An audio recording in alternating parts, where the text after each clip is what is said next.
На шумной улице перед рестораном собралась небольшая толпа. Кто-то с любопытством наблюдал за происходящим, кто-то отворачивался, будто не желая вмешиваться. Молодая женщина в скромном желтом платье стояла посреди тротуара, крепко прижимая к груди плачущего ребенка.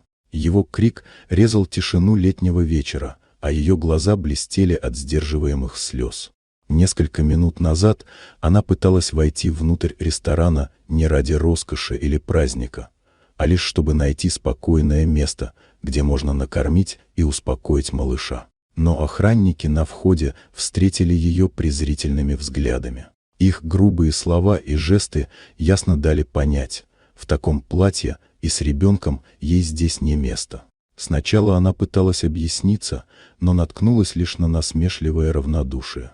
В итоге ее буквально вытолкнули обратно на улицу под взгляды случайных прохожих.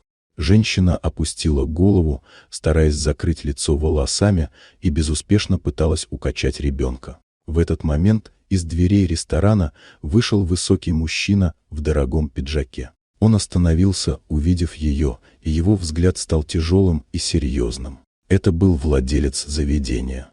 Ему хватило одного взгляда, чтобы понять, что произошло.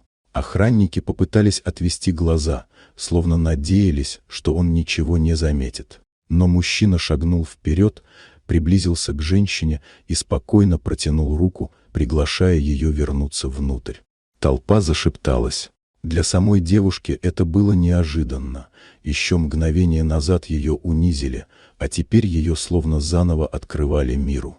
Она робко вошла в ресторан, держа ребенка на руках, а владелец лично проводил ее к столу у окна. Он приказал официантам немедленно накрыть ужин и позаботиться о том, чтобы малышу было удобно. Все это за счет заведения.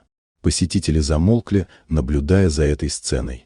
В глазах некоторых мелькало сожаление, ведь каждый видел, как с ней обошлись, но никто не вмешался. Теперь же все невольно уважали хозяина, который не позволил несправедливости пройти мимо.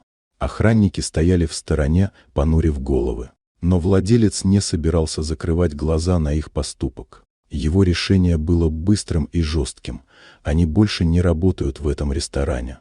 Женщина впервые за долгое время почувствовала не только насыщение, но и то, что мир все еще может быть добрым. Она смотрела на своего ребенка, постепенно успокаивающегося на ее руках, и думала о том, что этот вечер изменил в ее сердце гораздо больше, чем просто чувство голода.